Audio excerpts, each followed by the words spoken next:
और आपकी खबर आपका फायदा में आपका स्वागत है। यात्रीगण कृपया ध्यान दें, आमतौर पर आप ये अनाउंसमेंट रेलवे स्टेशन पर सुनते हैं, लेकिन आज का ये अनाउंसमेंट एयरपोर्ट के लिए है। जी हाँ, अगर आप दिल्ली, मुंबई या बेंगलुरु से फ्लाइट पकड़ने वाले हैं तो अलर्ट हो जाएं। आपको 3.5 से 4 घंटे पहले एयरपोर्ट पहुंचना होगा। बिल्कुल आप ठीक सुन रहे हैं, 3.5 से 4 घंटे पहले आपको एयरपोर्ट पहुंचना होगा। एक तरफ हवाई यात्रियों की संख्या बढ़ी है तो दूसरी ओर एयरपोर्ट पर भारी मिसमैनेजमेंट है। सिक्योरिटीज चेक के काउंटर भी ज़रूरत से कम है। फ्लाइट पकड़ने के लिए लोगों को घंटों कतार में खड़ा होना पड़ रहा है। आज हम इसी पर चर्चा करेंगे और समझेंगे कि आखिर एयरपोर्ट पर इस मिसमैनेजमेंट की बड़ी वजह है क्या, इसके लिए जिम्मेदार कौन है और हालात को कैसे पटरी पर लाया जा सकता है। लेकिन उससे पहले देखिए ये खास रिपोर्ट।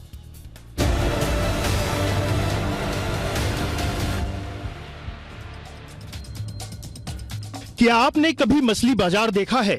नहीं देखा है तो दिल्ली के आईजीआई एयरपोर्ट पर आप इसे देख सकते हैं।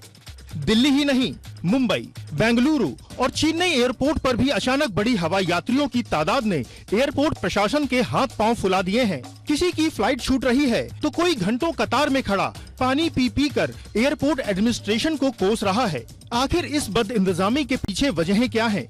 क्या एयरपोर्ट संचालकों को अचानक हवाई यात्रियों की उमड़ी भीड़ का अंदाजा नहीं था, या इंफ्रास्ट्रक्चर की कमी हवाई यात्रियों को हैंडल करने में आड़े हाथों आ रही है, या फिर एयरपोर्ट संचालन करने वाली कंपनी की कोताही एयर पैसेंजर्स पर भारी पड़ रही है? प्री कोविड काल में भी दिल्ली के आईजीआई एयरपोर्ट के T1, T2 और T3 टर्मिनल से 1200 तक उड़ानें संचालित हो रही थीं। अभी भी उड़ानों की संख्या इतनी ही है तो फिर एयरपोर्ट पर सब्जी मंडी जैसा माहौल क्यों है? दरअसल पहले उड़ानें फुल कैपेसिटी के साथ नहीं थीं। अब सभी उड़ानों की ऑक्यूपेंसी 100% के करीब है। पहले देश भर में हवाई यात्रियों की संख्या रोजाना जहां 2.5 से 3 लाख के करीब थी, वो बढ़कर 4 लाख के आंकड़े को पार कर गई है। फिलहाल इन हालातों को समझने में चूक का जिम्मेदार कौन है? मौजूदा समय में करीब 3500 सीआईएसएफ कर्मी दिल्ली हवाई अड्डे पर तैनात हैं, जबकि जानकारों का कहना है कि यात्रियों की संख्या को देखते हुए ये स्ट्रेंथ 5200 के करीब होनी चाहिए। इस बद इंतजामी की दूसरी बड़ी वजह आईजीआई एयरपोर्ट के T1 टर्मिनल के विस्तार कार्य का चलना और T3 पर बोझ का बढ़ना है। हवाई यात्रियों की मौजूदा संख्या को देखते हुए T3 के 20 फ्रिस्किंग बूथ को बढ़ाकर 25 तक करना समय की मांग है। वहीं हालात बिगड़ने पर एक्सरे मशीनों की संख्या 14 से बढ़ाकर 17 की गई है, जबकि ये काम पहले ही हो जाने चाहिए थे। वहीं T3 टर्मिनल पर स्पेस की भी कमी देखने को मिल रही है। दुकानों और नए आउटलेट खुलने से कमर्शियल स्पेस बढ़ता जा रहा है और एयरपोर्ट ऑपरेशन के लिए जगह सीमित होती जा रही है। फिलहाल हालात से निपटने के लिए पैसेंजर के लिए एंट्री गेट की 14 की संख्या को बढ़ाकर 16 कर दिया गया है, ताकि लंबी कतारों को कम किया जा सके। दिल्ली एयरपोर्ट पर भीड़भाड़ को देखते हुए इंडिगो और एयर इंडिया ने अपने डोमेस्टिक पैसेंजर्स को फ्लाइट के टेक ऑफ के 3.5 से 4 घंटे पहले आने को कह दिया है। वहीं सरकार के एक्शन में आने के बाद सीआईएसएफ ने करीब 100 जवानों को जोड़ा है। लेकिन क्या ये तैयारी एयर ट्रैवलर्स की दिक्कत को दूर करने में काफी होगी? जाहिर है, एयर टिकट के अलावा user development fees, security fees, common user terminal equipment fees लेने के बावजूद अगर विमान यात्रियों को दिक्कतों का सामना करना पड़ रहा है तो ये वाकई चिंता की बात है। ब्यूरो रिपोर्ट, जी मीडिया। और चलिए अब चर्चा की शुरुआत करते हैं और आज की चर्चा में हमारे साथ मेहमानों का एक खास पैनल जुड़ा है। हमारे साथ इस वक्त जुड़े हैं जितेंद्र भार्गव साहब, जो कि पूर्व एग्जीक्यूटिव डायरेक्टर हैं एयर इंडिया और एविएशन एक्सपर्ट हैं। हमारे साथ जुड़ रहे हैं Satyendra Pandey, managing partner ATTV के, और साथ ही LN राव साहब हैं, पूर्व DCP दिल्ली पुलिस के। आप तीनों का बहुत बहुत स्वागत है। भार्गव सर, मेरा सबसे पहला सवाल आपसे ये होगा सर, पिछले कुछ दिनों से ये एयरपोर्ट वाली जो खबर है वो बहुत ज़्यादा सुर्खियों में है, बहुत ज़्यादा मिसमैनेजमेंट देखने को मिल रहा है, खास करके दिल्ली में सबसे ज़्यादा। आप बताएं कि इसके पीछे की सबसे बड़ी वजह क्या है कि अचानक इतना ज़्यादा केओस मच गया? देखिए, पहले तो हमको उसको खुशखबरी मानना चाहिए कि पैसेंजर्स आर बैक, फ्लाई कर रहे हैं। एयरलाइन के लिए अच्छी खबर है कि हमारा प्री कोविड लेवल जो था हमने उसको बीट किया है और हम ग्रोथ मोड पे दोबारा आ गए। लेकिन इसका एक जो बुरा असर वो ये रहा है कि दिल्ली एयरपोर्ट के अंदर में और कुछ अन्य एयरपोर्टों में भी इसका कंजेशन हो रहा है, क्योंकि शायद हम लोग पूरी तरह से तैयार नहीं थे कि जो सडन सर्ज आया है उसको कैसे डील किया जाए। मैं खुद 8 दिसंबर को दिल्ली से बंबई में ट्रैवल किया और मैंने अपना पूरा का पूरा एक्सपीरियंस किया कि ये क्या प्रॉब्लम है। आप टर्मिनल में प्रवेश करते हैं तो उसके लिए भी लंबी कतारें हैं, आपको 10-12 मिनट लग सकते हैं, जबकि सिंपल काम जो होता है एक वहां पे सीआईएसएफ जवान का वो ये है कि आपका टिकट जांचे और आईडी को चेक करे। लेकिन कतार क्योंकि नंबर ऑफ पैसेंजर्स ज्यादा है, समय ज्यादा लग रहा है। फिर आप अंदर आते हैं तो आपको एयरलाइन काउंटर पे जा रहे हैं, आप चेक इन करें, डिपेंड करता है कि कौन सा विमान है, छोटा है बड़ा है, कितना टाइम लग रहा है और काउंटर करें, लेकिन वो एक समस्या नहीं है मेरे दृष्टिकोण से। लेकिन जब सिक्योरिटी के वहां पहुंचते हैं तब सब कुछ गलत नजर आता है। अच्छा, आप पहले जब घुसते हैं तो आप लगभग 200 नंबर पे होते हैं और ये एक्सपीरियंस उसके साथ में ये हो रहा है कि कतार बहुत धीमे धीमे चलती है और उसका सीधा कारण ये है कि कुछ जब ये स्पेस लाइन बहुत सारी स्पेस ले रही है तो गैप जो होता है, पहला जो आदमी लाइन में है और जो एक्सरे मशीन है उसमें गैप ज्यादा नहीं है। तो ये देखा गया है कि वहां पे 3, 4, 5 पैसेंजर से ज्यादा एक टाइम पे लोग अपना सामान एक्सरे के लिए नहीं दे पा रहे हैं। और क्योंकि ट्रे का सिस्टम इंट्रोड्यूस हुआ है तो प्रत्येक पैसेंजर कम से कम 3 ट्रे का इस्तेमाल करता है। अपना हैंडबैग, अगर एक हैंडबैग है तो एक ट्रे का इस्तेमाल हो रही है, फिर अपना कोट को उतार के रख रहे हैं, अपने वुलन्स को उतार रहे हैं, बेल्ट को उतार रहे हैं और तीसरी चीज के लिए अपना मोबाइल फोन, आईपैड, लैपटॉप को डाल रहे हैं। तो आप अगर टाइम एंड मोशन स्टडी करें तो आप देखेंगे कि इसमें बहुत समय लग रहा है। लेकिन कुछ चीजें थी जो कि की जा सकती हैं, जैसे कि कल एयरलाइंस ने निर्देश दिया कि एक पैसेंजर केवल एक हैंडबैग लेके कैरी करे। मेरा ये सवाल है, यही डायरेक्शन एक हफ्ता पहले क्यों नहीं दिया जा सका? दूसरी चीज ये है, क्योंकि इसका सीधा प्रभाव पड़ता है नंबर ऑफ बैग जो एक्सरे मशीन से गुजरते हैं, तो सिक्योरिटी वालों पर टाइम कम लगता है और लाइन जल्दी मूव करेगी। दूसरा सुझाव ये दिया जा रहा है और एयरलाइन को करना चाहिए कि क्योंकि लोग बहुत सारे पैसेंजर्स हैंडबैग एक से ज्यादा लेके जाते हैं, क्योंकि उनका जो चेक बैगेज है वो 15 किलो का हो जाता है, उसके बाद एक्सेस पेमेंट लेनी पड़ती है। तो इस क्रिटिकल दौर के दौरान एयरलाइंस को प्रोएक्टिव डिसीजन लेना चाहिए कि जो लोग अपना हैंडबैग चेक इन करवाना चाहते हैं वो भी करवा लें, क्योंकि जैसे कि कम पैसेंजर्स और कम हैंडबैग सिक्योरिटी के पास एक्सरे के लिए जाए, जिससे कि लाइन जल्दी चढ़ेगी। तीसरी चीज जो कि मेरे को लगा कि कुछ तैयारी नहीं है, क्योंकि एयरपोर्ट टर्मिनल होता है साइलेंट जोन, वहां पे अनाउंसमेंट नहीं हो रही होती है, लेकिन जब आप लाइन में खड़े होते हैं सिक्योरिटी के तो अनाउंसमेंट हो रही होती है। और कह रहे हैं कि सीनियर सिटीजन और जो इन्फेंट्स के साथ में पैसेंजर्स हैं उनके लिए एक अलग लाइन है। मेरे को तो टर्मिनल बिल्डिंग में कहीं नोटिस नहीं लगा कि आपके लिए एक अलग लाइन है, क्योंकि मैं भी सीनियर सिटीजन हूँ, कि आप वो लाइन के द्वारा जा सकते हैं। तो कुछ बहुत सारी चीजें हैं जो कि एयरपोर्ट, सिक्योरिटी एजेंसीज, एयरलाइंस को देखना चाहिए। और ये बड़ी दुर्भाग्य की बात है कि जब ये कंजेशन होता है तो हमारे सिविल एविएशन मिनिस्टर को आना पड़ता है to show the sense of urgency in the whole system. तो मेरा ये, क्योंकि इसकी क्या होता है कि दुनिया के अंदर में ना एविएशन की, इंडियन एविएशन की जो ग्रोथ मोड पे है उसकी छवि बिगड़ जाती है कि देखो आप ये छोटी चीज को नहीं मान सकते हैं और पैसेंजर्स को इनकन्वीनियंस एक चीज है, परसेप्शन अलग चीज है। लेकिन एक चीज आपको क्लैरिफाई करनी चाहिए कि जब हम दिल्ली के एयरपोर्ट की बात करते हैं तो ये केवल T3 की बात हो रही है, क्योंकि आज बहुत सारे लोगों ने ये कंप्लेन की कि एयरलाइन जब बोलती है कि आप 3.5 घंटे 4 घंटे पहले पहुंचे तो T1 T2 के पैसेंजर्स भी जा रहे हैं और वहां पे कोई कंजेशन नहीं है, कोई प्रॉब्लम नहीं है। तो ये जो प्रॉब्लम है ये केवल T3 पे कंफाइंड है। ये आपने बहुत सही बात कही सर। और जो आपने मिसमैनेजमेंट का जिक्र किया, क्योंकि आपने खुद फील किया, आपने कहा कि आपने खुद 8 दिसंबर को ट्रैवल किया और आपने इन सब चीज़ों को अपनी आंखों से देखा। और ये बात जो भी आपने कही लास्ट में वो बहुत ज़रूरी है, जो दर्शक हमें इस वक्त देख रहे हैं। और जैसा कि भार्गव जी कह रहे हैं कि ये सिर्फ T3 का प्रॉब्लम है दिल्ली में, और दिल्ली में तीन टर्मिनल हैं, T1, T2, T3। तो T1, T2 पर भार्गव जी कह रहे हैं कि वहाँ ऐसी कोई दिक्कत नहीं है। तो वहाँ अगर वहाँ से किसी की फ्लाइट है तो उनको बहुत ज़्यादा पैनिक नहीं होना है, राइट सर? ये कह रहे हैं? बिल्कुल, बहुत सही कहा आपने। हाँ, बिल्कुल ठीक बात है। तो अगर T1 आप चेक कर लें कि आपकी फ्लाइट है कहाँ से, T1 से है या T2 से है। अगर T1, T2 से आपकी फ्लाइट है तो आपको पैनिक नहीं करना चाहिए। और एयरलाइंस को भी चाहिए कि वो अपने पैसेंजर को ये बताएं, मैसेज करें, बताएं कि भाई यहाँ पर ठीक है और आप इतने घंटे पहले पहुंचे, या जो भी आप टाइम फ्रेम उनको देना चाह रहे हैं, ठीक है। लेकिन अब एक सवाल, क्योंकि आपने बहुत महत्वपूर्ण मुद्दा उठाया मिसमैनेजमेंट का, एक सवाल मैं आपसे पूछना चाहता हूं सर सत्येंद्र जी कि जो बात अभी भार्गव जी ने कही कि मिस मैनेजमेंट वहां पर दिख रहा है, भीड़ बढ़ गई, 3 लाख पैसेंजर आते थे, अब 4 लाख आने लगे, तो क्या मतलब ये अंदाजा नहीं था एयरलाइंस को? क्योंकि ये तो तय था कि 2 साल के कोविड के बाद भीड़ बढ़ेगी, ईयर एंड है, लोग घूमने जाएंगे, छुट्टियों पर जाएंगे, भीड़ आपकी बढ़ सकती है, ये मालूम था। उसके बाद भी अगर आप मैनेज नहीं कर पा रहे हैं, काउंटर नहीं बढ़ा पा रहे हैं, ट्रे आपके नहीं बढ़ रहे हैं, तो इसके लिए जिम्मेदारी किसकी बनती है? हाँ झा जी नमस्कार। आपका कहना एकदम ठीक है, पैसेंजर की मात्रा बढ़ी जा रही थी।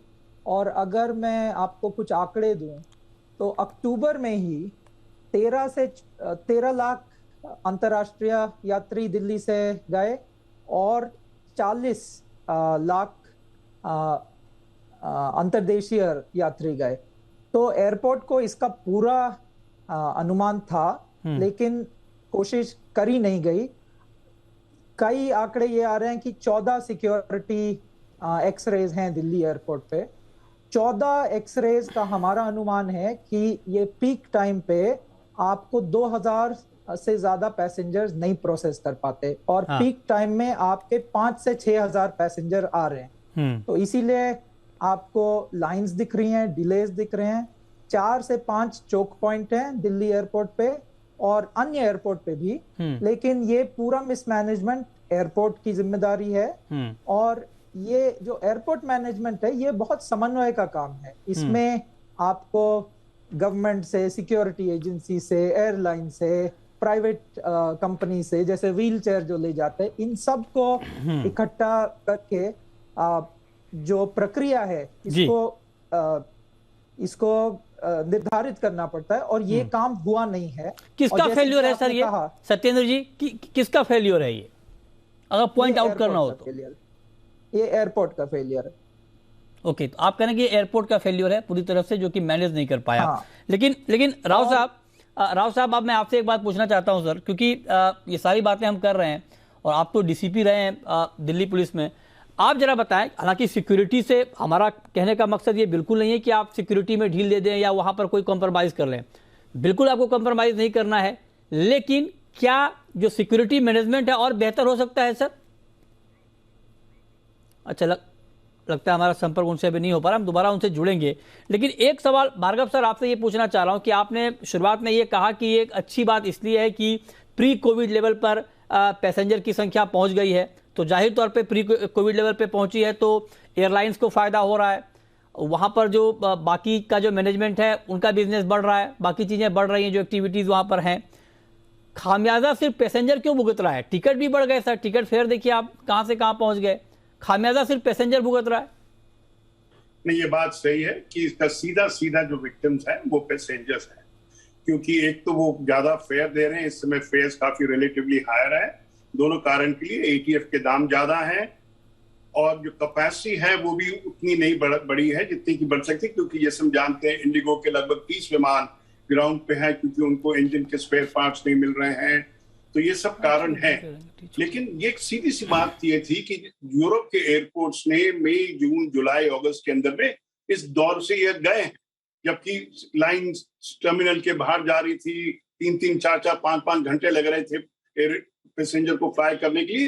तो सीधी सी बात है, जैसे सत्येंद्र जी ने बताया, कि एयरपोर्ट मैनेजमेंट, एयरलाइंस को, सिक्योरिटी एजेंसीज को वहां से सबक लेनी चाहिए थी। एक समय आएगा जब हम भी बहुत ज्यादा पैसेंजर्स को हैंडल करेंगे, तो क्या हम इसके लिए प्रिपेयर्ड हैं कि नहीं, ये पहला क्वेश्चन आता है।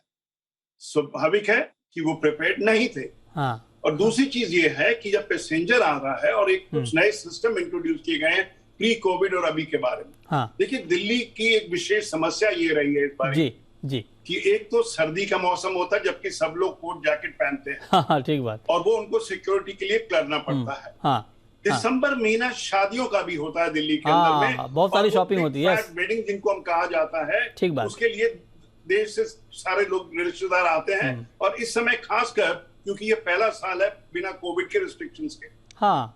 तो जब ये नंबर बहुत जल्दी सर्च किया, क्योंकि ना अगर आप विस्तार से एनालाइज करें इसको, कि हम बहुत समय तक डोमेस्टिक पैसेंजर्स की संख्या 3.3 से 3.7 लाख पैसेंजर प्रतिदिन रही। लेकिन दिवाली के बाद में, दिवाली के कुछ दिनों में जी 4 लाख से ऊपर गई। हाँ, लेकिन अब निरंतर 4.10 4.20 की चल रही है। ठीक बात है। और तो आपको दिल्ली एयरपोर्ट का अगर विश्लेषण किया जाए तो दिल्ली एयरपोर्ट में ज्यादा पैसेंजर्स आ रहे हैं। राइट सर, तो राइट। क्या होता है कि एक्सरे मशीन को ऐड कर लीजिए, आपको ट्रेन मैन पावर होती है हाँ, जो कि हाँ। एक्सरे करती है और देखती है कि इसके अंदर कोई ये security breach कुछ तो बहुत नहीं हो रहा महत्वपूर्ण है। सुझाव सर आपने दिए हैं। ये बहुत जरूरी है जो बात आप बता रहे हैं, ये फॉलो करना बहुत जरूरी है। लेकिन अब राव साहब, अब मैं आपसे एक बात पूछता हूं सर, आप चूंकि डीसीपी रहे हैं दिल्ली के, आप सुरक्षा व्यवस्था को बखूबी समझते हैं, और हमारा कहने का मकसद ये बिल्कुल नहीं है कि आप सुरक्षा से कॉम्प्रोमाइज कर लें। सुरक्षा जांच जिस तरह से हो रही है उसको बिल्कुल सख्ती से होना चाहिए, करना चाहिए, फॉलो करना चाहिए। लेकिन क्या सुरक्षा के इंतजाम कुछ और बेहतर हो सकते हैं कि बेहतर मैनेजमेंट के साथ थोड़ा स्पीड अप इसमें ला सकते हैं क्या राव साहब? देखिए अक्षय जी, ये जो दिल्ली एयरपोर्ट की जो सुरक्षा है, आवाज आ रही है? जी आ रही है सर, आ रही है। हेलो, मैं सुन रहा हूं सर, आप बोलें। अच्छा, ये जो एयरपोर्ट की सुरक्षा है ये सीआईएसएफ के अंडर है। हाँ, सेंट्रल इंडस्ट्रियल सिक्योरिटी फोर्स का स्टाफ है, बिल्कुल उनके अंडर इसकी सुरक्षा की जिम्मेवारी है। और दिल्ली पुलिस का जो है पैराफर्नेलिया, वो सारा कानून व्यवस्था देखता हाँ, है। वो ठीक है सर। वहाँ मैंने तक हम लोगों ने CISF आपको के बुलाया स्टाफ एक्सपर्ट के बहुत तौर पर अच्छे सर, ये हमें स्टाफ मालूम है हैं। कि सीआईएसएफ के जिम्मे है। हमारा आपसे पूछने का मकसद ये है कि चूंकि आप बाकी इस इकोसिस्टम को समझते हैं, तो आप जरा उसके बारे में बताएं सर। यस जी जी जी, मैं ये बता रहा हूँ, यहाँ सुरक्षा वास्तव में जैसे आपने कहा कि सभी की सुरक्षा बहुत जरूरी है। और खास तौर से एयरपोर्ट की सुरक्षा इसलिए जरूरी हो जाती है कि कितने पैसेंजर्स अगर वहां पर एरोप्लेन में जाते हैं और वहां पर कोई भी सुरक्षा में चूक हो जाती है तो उसका खामियाजा बहुत ज्यादा लोगों को भुगतना पड़ेगा। इसलिए सुरक्षा बहुत जरूरी है, लेकिन सुरक्षा को और ज्यादा बेहतर बनाया जा सकता है। और अभी सीआईएसएफ ने काफी अच्छे आपने देखा होगा, आप भी गए होंगे, तो कभी वो पहले सिक्योरिटी टैग लगता था, वो नहीं लगता है, और कुछ ऐसा नहीं है। और सामान की सर्चिंग और फ्रिस्किंग का भी उन्होंने अच्छी मशीनें लगाई हो ताकि जल्दी काम हो, लाइन जगह। बट प्रॉब्लम एक ये है कि बहुत से ज्यादा पैसेंजर्स बहुत ज्यादा हो गए हैं, एयरलाइन ज्यादा हो गई है, एयरपोर्ट का स्पेस कम है, इसलिए आप देख रहे होंगे कितनी फ्रीक्वेंसी है एरोप्लेन्स की उड़ने की यहाँ से दिल्ली से। और पॉपुलेशन देखिए, हर हवाई जहाज फुल होके जाता है। इसमें मेन इश्यू ये है कि हर आदमी अभी एरोप्लेन से यात्रा करना चाहता है। और फिर भी ये जो सुरक्षा की बात है वो खुद भी लोग सजग रहते हैं, और खुद लोगों को भी एडवाइजरी एयरलाइन हमेशा भेजती रहती है, क्या चीज लेके जाना है, क्या नहीं लेके जाना है, वो सारी की सारी बातें लोग भी अपने आप में सतर्क रहते हैं। लेकिन फिर भी क्योंकि इतना टाइम लग रहा है, ज्यादा भीड़ की वजह से लग रहा है, और सीआईएसएफ अपनी तरफ से पूरी कोशिश करते हैं कि जल्दी से जल्दी उनका निपटारा किया जाए, लेकिन सुरक्षा से कॉम्प्रोमाइज कर नहीं सकते। नहीं, वो करना भी नहीं चाहिए, बहुत ही सुरक्षा से कॉम्प्रोमाइज करना भी नहीं है सर, वो होना भी नहीं चाहिए। बस हमारा कहने का मतलब सिर्फ ये है कि एक ऐसा सिस्टम तैयार हो जिसमें पैसेंजर को बहुत ज़्यादा परेशानी ना हो और बहुत लंबी लंबी कतारें ना हो। अगर वहाँ पर कुछ मैनेजमेंट बेहतर हो सकता है तो उसके ऊपर ज़रूर ध्यान देना चाहिए। और जिस तरह से लंबी कतारें वहाँ पर दिख रही हैं, दिक्कतें आ रही हैं पैसेंजर को, हम जानने की कोशिश कर रहे हैं कि आखिर ये जो दिक्कतें आ रही हैं ये कैसे ठीक हो सकती हैं। अब सत्येंद्र जी, एक सवाल मैं आपसे पूछना चाहता हूँ सर, आप चूँकि बेहतर बता पाएंगे कि अगर एयरपोर्ट्स पे मान लीजिए सिक्योरिटी काउंटर बढ़ाना हो या सीआईएसएफ की संख्या बढ़ानी हो, ज़्यादा वहाँ पर सीआईएसएफ के जवान तैनात करने हो, ये कॉल कौन लेता है सर? ये किन का काम है ये कॉल लेना? तो ये जो कॉल होगा ये एयरपोर्ट ऑपरेटर, एयरलाइन और सिक्योरिटी, जो कि बीकैस जो bureau of civil aviation security है, ये प्रक्रिया बनाती है और ये विमानन मंत्रालय के नीचे आती है। और जो सुरक्षा दी जाती है वो सीआईएसएफ से दी जाती है, जो गृह मंत्रालय के अंदर आती है। तो जैसे मैंने कहा, समन्वय का काम है ये। और जो इसका समाधान है, इस समस्या का समाधान ये 3 तरीकों से करना पड़ेगा। एक तो आपको फिर से प्रक्रिया देखनी पड़ेगी, प्रक्रिया के माध्यम से। एक तकनीकी माध्यम से, जैसे डिजी यात्रा एक ऐप बना है, तो उससे आपका डेटा स्टोर हो रहा है और आप ज्यादा तेजी से जा पा रहे हैं सिक्योरिटी पे, क्योंकि सिक्योरिटी के पास सारा कुछ आपका डेटा है। और तीसरा व्यवहारिक, जैसे जितेंद्र भार्गव साहब ने कहा कि अब सर्दी के मौसम में सब कोट पहन के आते हैं, स्वेटर पहन के आते हैं, तो आप उन यात्रियों को पहले से इत्तला कर दें कि ये उतार के सिक्योरिटी में जाना है, तो वो प्रोसेस स्पीड अप होता है। और जो सरकार ने 4 पॉइंट प्लान बनाया है, जो ये अनाउंस हुआ है, उसमें ये दिल्ली एयरपोर्ट पे जो लागू होगा, 2 एक्सरे मशीन बढ़ा दी गई हैं। एक जो लाउंज है उसको तोड़ा जाएगा और उसकी जगह और मशीन्स लगाई जाएंगी। 2 और गेट खोल दिए गए हैं, जिससे कि जो आपका वेट टाइम था वो अब 5 से 7 मिनट हो गया है गेट पे। और जो उड़ान की क्षमता थी ये घटा दी गई है, तो जो पीक कार फ्लाइट्स थी ये घटा दी गई हैं। लेकिन ये सब बस टेम्पररी मेजर्स हैं, क्योंकि एक तो भारत हब एयरपोर्ट्स बनाने की महत्वाकांक्षा रखता है। तो ऐसे मेजर्स की आप क्षमता घटाइए, ये नहीं हो, इसके माध्यम से हम नहीं बन पाएंगे हब एयरपोर्ट। और दूसरा, भारत जैसे आज के दिन में भी जो G20 सम्मेलन है वो यहाँ पे आयोजित करा जा रहा है। और जो सबसे पहला चीज देश का कोई भी यात्री देखता है वो है एयरपोर्ट। तो आपको एयरपोर्ट को सही सलामत रखना है और एकदम जो ये प्रोसेसिंग टाइम है इसे कम करना है। और इसका समाधान ये अन्य चीजों से होगा। बिल्कुल बिल्कुल। अब भार्गव सर एक बात बताएं सर, आपके हिसाब से, ये सर ने बताया अभी कि सत्येंद्र जी ने कि ये सब शॉर्ट टर्म के उपाय हैं, लेकिन अगर परमानेंट सॉल्यूशन करना हो, क्योंकि अब तो धीरे धीरे भीड़ बढ़ेगी ही, अब लोगों के पास डिस्पोजेबल इनकम आ रहा है, लोगों की आमदनी अगर बढ़ेगी तो आने वाले वक्त में पैसेंजर की संख्या और बढ़ेगी, तो परमानेंट सॉल्यूशन क्या हो सकता है? देखिए, एक तो कोऑर्डिनेशन की बात है और एक फॉरवर्ड लुकिंग की बात है कि हम देखें कि समस्या क्या अगले हफ्ते हमको आने वाली है। डीजीसीए और मिनिस्ट्री ऑफ सिविल एविएशन रोज मॉनिटर करते हैं और अगले दिन ट्वीट करते हैं कि कल कितने पैसेंजर्स डोमेस्टिक सेक्टर में फ्लाई किए, लेकिन ये तो हो जाता है पास्ट टेंस में। मिनिस्ट्री ऑफ सिविल एविएशन को पर्टिकुलरली इस दौर में जो करना चाहिए कि वो एयरलाइन को बोले, पूछे उनसे कि आपकी फॉरवर्ड बुकिंग्स क्या है, 4 दिन बाद, 5 दिन बाद, 6 दिन बाद। अगर कुछ बहुत ज्यादा सर जाता है नंबर के अंदर में, तो आपको एडिशनल मेजर्स लेने पड़ेंगे एयरपोर्ट पर। अब ये बहुत ही सिंपल चीज है जो कि सोची जा सकती है और उसका सोल्यूशन ढूंढा जा सकता है। उदाहरण के तौर पर, अगर हमको लगता है कि क्रिसमस और न्यू ईयर के बीच में जबकि छुट्टी होगी, शादियों का सीजन तो बरकरार रहेगा, लोग ट्रैवल कर रहे होंगे, तो उस समय क्या हम और एडिशनल मेजर्स कर सकते हैं? एक्सरे मशीन आपने लगा दी, सीआईएसएफ के लोग आपने एडिशनल पोस्ट कर दिए, लेकिन जो बेसिक इंफ्रास्ट्रक्चर है एयर टर्मिनल का, जो डोमेस्टिक टर्मिनल, उसको तो नहीं बढ़ाया जा सकता। तो क्या हम लीन टाइम जब होता है दिन में फ्लाइट के अंदर, जबकि इंटरनेशनल टर्मिनल से कम फ्लाइट्स ऑपरेट होती है, तो क्या हम कुछ भाग इंटरनेशनल टर्मिनल का डोमेस्टिक फ्लाइट के लिए इस्तेमाल कर सकते हैं? उदाहरण के तौर पे जो एयर इंडिया की फ्लाइट होती थी जो कि इंटरनेशनल डोमेस्टिक सेक्टर पे चलती थी, लेकिन इंटरनेशनल फ्लाइट जाती थी, वो हम इंटरनेशनल टर्मिनल से निकालते थे। तो कोई कारण नहीं है कि आप प्रोसेस तो सेम फॉलो करो, जैसे कि आपका चेक इन हुआ, बैगेज चेक इन हुआ, आपका सिक्योरिटी हुआ, लेकिन विमान जो स्टेशन होगा वो एरो ब्रिज पे होगा जो कि इंटरनेशनल साइट पे होगा। ठीक बात है। तो आप बहुत सारी सॉल्यूशन ढूंढ सकते हैं। बिल्कुल सर, बिल्कुल मिनिस्ट्री को करना चाहिए, एयरलाइंस वाले तजुर्बेदार हैं, एग्जैक्टली पूछा जाए कि आप सॉल्यूशन बताइए, परमानेंट क्या होना चाहिए। ठीक बात है, ठीक बात है, को इनकन्वीनियंस ना हो। बिल्कुल, पैसेंजर को असुविधा नहीं होनी चाहिए और इस बात का पूरा ख्याल रखा जाए, इस बात का पूरा ध्यान रखना चाहिए और कैसे इस तरह की दिक्कतों से निपटा जाए उसको लेकर एक प्रॉपर प्लानिंग होनी चाहिए। बहुत शुक्रिया जितेंद्र भार्गव जी आपका, सत्येंद्र पांडे जी आपका और एल एन राव साहब आपका हमारे साथ आज की इस खास चर्चा में जुड़ने के लिए।